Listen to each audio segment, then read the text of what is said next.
Muy bien, vamos a ver la virtud de la semana. La próxima semana vamos a estar trabajando con misericordia. Misericordia. El versículo de la semana está en Lucas 6:36. Misericordia. Dice, ¿verdad? Lucas 6:36. Dice, misericordia es la disposición de entrar en el caos de otro. Una persona misericordiosa se duele por la miseria de otro como si fuera suya y entonces trabaja para aliviar el dolor de esa persona. Sí, la misericordia es la disposición de entrar en el caos de otro. Entonces cuando pensamos en misericordia nos apuntamos en tres direcciones. Nuestra mirada se dirige hacia arriba, hacia adentro y hacia afuera. Sí, hacia arriba, hacia adentro y hacia afuera. Entonces la misericordia primero nos apunta hacia arriba y nos hace ver el patrón que Dios muestra cuando Él se presenta como un Dios misericordioso. ¿Cómo es que Dios manifiesta su misericordia? Podemos decir tres cosas de cómo Dios manifiesta su misericordia. Número uno, Dios entra en nuestra experiencia. Dios entra en nuestra experiencia. En Filipenses 2, 5 al 8 dice, haya pues en ustedes esta actitud que hubo también en Cristo, el cual, aunque existía en forma de Dios, no lo consideró el ser igual a Dios como algo a que aferrarse, sino que se despojó a sí mismo, tomando forma de siervo, haciéndose semejante a los hombres, y hallándose en forma de hombre, se humilló él mismo, haciéndose obediente hasta la muerte y muerte de cruz. El autor de Hebreos dice, tenemos un sumo sacerdote que se compadece de nosotros. ¿Sí? ¿Por qué? Porque ha experimentado junto con nosotros. ¿Sí? Cristo sabe qué es lo que significa ser un ser humano en medio de un mundo caído. Filipenses 2, del 5 al 8. Dios pudo habernos simplemente visto desde lejos. Dios simplemente pudo haber dicho, bueno, pues ya los hice y ahí están. No, Dios no tiene ninguna necesidad de salvarnos. Pudo simplemente habernos dejado vivir con las consecuencias de nuestras propias decisiones, pues después de todo nosotros decidimos pecar. O pudo haber simplemente dado la ley y haber dicho, bueno, pues sálvese quien pueda, ¿verdad? Háganle como ustedes puedan. Y sin embargo no es eso lo que hace, sino que entra en nuestra experiencia, toma forma de siervo. En segundo lugar, absorbe el costo. La acción esencial de la misericordia es el perdón. La acción esencial de la misericordia es el perdón. Perdonar no significa simplemente hacer como que nada sucedió. De hecho, perdón es lo opuesto. El verdadero perdón llama el pecado por su nombre, identifica la ofensa, dice esto fue lo que fallaste y luego absorbe el costo de dicha ofensa y se extiende para amar a otros. Sí, el verdadero perdón es decir, este es el pecado, pero yo voy a absorber el costo de ese pecado. En Romanos 8:5 dice, Dios demuestra su amor para con nosotros en que siendo aún pecadores, Cristo murió por nosotros. Dios no nos perdonó simplemente olvidando nuestro pecado, sino que pagó por él a fin de ya no tenerlo en cuenta. ¿Sí? Y entonces significa de manera práctica que cuando tú y yo pensamos en perdonar a alguien, extender misericordia a alguien, no es hacer como que nada pasa, es absorber el costo de lo que haya sucedido. ¿Sí? Y por último, la misericordia de Dios es algo en lo que Él se complace. Miqueas 7, versículos 18 y 19. Miqueas 7, versículos 18 y 19. Dice, ¿qué Dios hay como tú que perdona la iniquidad y pasa por alto la rebeldía del remanente de su heredad? No persistirá en su ira para siempre, porque se complace en la misericordia.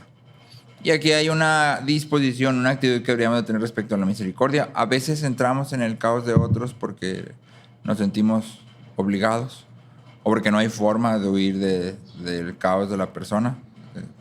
Puedes pensar cuando vives con alguien, con tu cónyuge o con tus hermanos. A veces no hay forma de huir y entonces entras a su caos porque pues no puedes no entrar, o sea, estás ahí. Sin embargo, cuando Dios entra en nuestro desorden a fin de darnos vida, entra de manera deleitosa. Él se complace en entrar y mostrar su amor y su perdón hacia nosotros. ¿sí? Se complace en haber absorbido el costo a través de la obra de Cristo.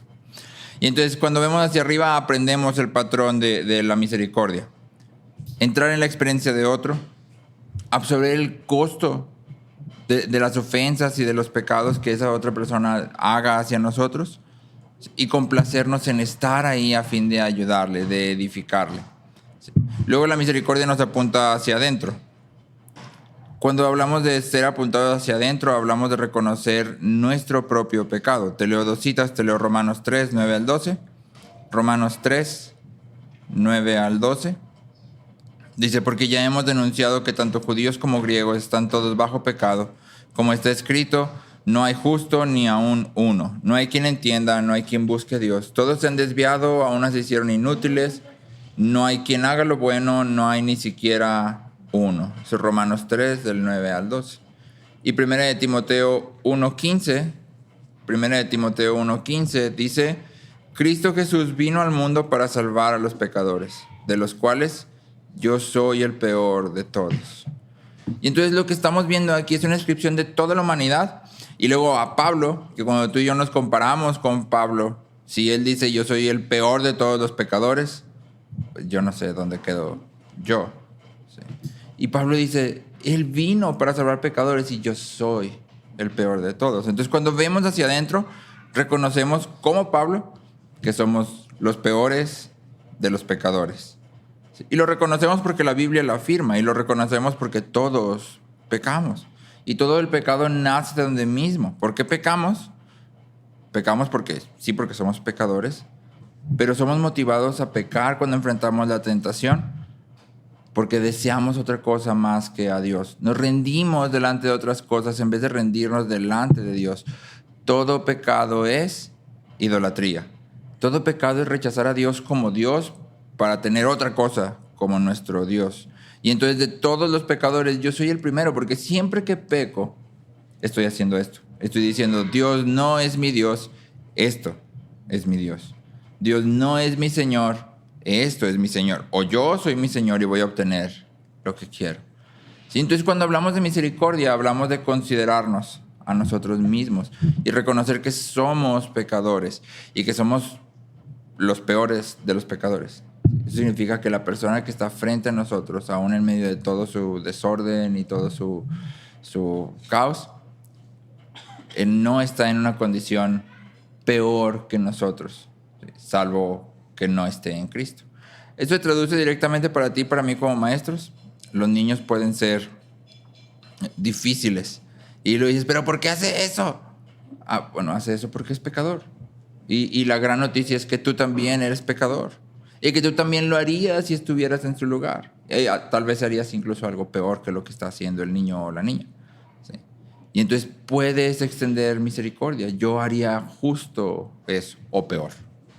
¿Sí? Y por último, entonces, la misericordia nos dirige hacia afuera. ¿Sí? Ya que he visto el patrón de la misericordia de Dios, y ya que he visto que yo soy el peor de los pecadores, ahora sí puedo extenderme hacia afuera. ¿Sí? Puedo dejar de pensar, yo nunca haría eso.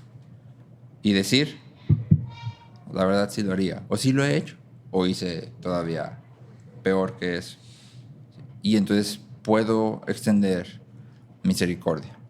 Ahora, algo que es importante al considerar la misericordia es que debes de conectar siempre con la parte de absorber el costo. Sí, la misericordia no borra la justicia. Es decir, extender misericordia a un niño no significa retener la disciplina. Sí, de hecho, retener la disciplina es una forma de indiferencia, no es una forma de amor. Sí, el autor de Hebreos dice, Dios al que ama castiga, corrige, sí, disciplina. Azota, de hecho, es lo que dice el autor de Hebreos. ¿Sí? Y entonces tenemos que entender que parte de la misericordia, ¿sí?, es la disciplina. ¿Sí?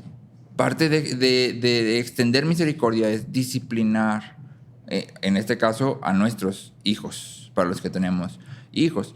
Como maestros, implica avisar a los papás de lo que se está trabajando. Para eso sirven las sanciones y los reportes. Entonces, cuando estés frente a una situación y estés debatiéndote si le deberías o no mandar una sanción o un reporte al niño, piensa en qué es lo mejor para el niño, no en cómo se va a sentir el niño, porque probablemente el niño no se va a sentir muy bien. El autor de Hebreos dice: la disciplina al momento no causa ninguna alegría, pero después da fruto apacible de gozo. Y entonces, tal vez en el momento el niño no se va a sentir bien, pero tú tienes que pensar no cómo se va a sentir, sino qué es mejor para él. Y entonces extiendes misericordia, ¿sí? Y eso se hace de dos formas. Das la disciplina, si como maestro extiendes la sanción o el reporte, ¿sí? Como papá tomas el curso de disciplina, pero lo haces poniéndote junto a él.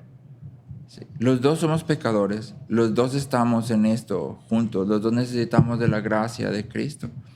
Y entonces eliminas el enojo, eliminas la desesperación, eliminas la frustración. ¿Sí? Y aplicas la disciplina desde el amor, desde la paciencia, ¿sí? Desde la perseverancia. C.S. Lewis, hablando de esto, dice: la misericordia separada de la justicia se vuelve cruel. Y entonces, misericordia no significa retener la disciplina, sino significa disciplinar de cierta forma, con cierta actitud y disposición del corazón específica. ¿Sí? La misericordia separada de la justicia se vuelve cruel. C.S. Lewis.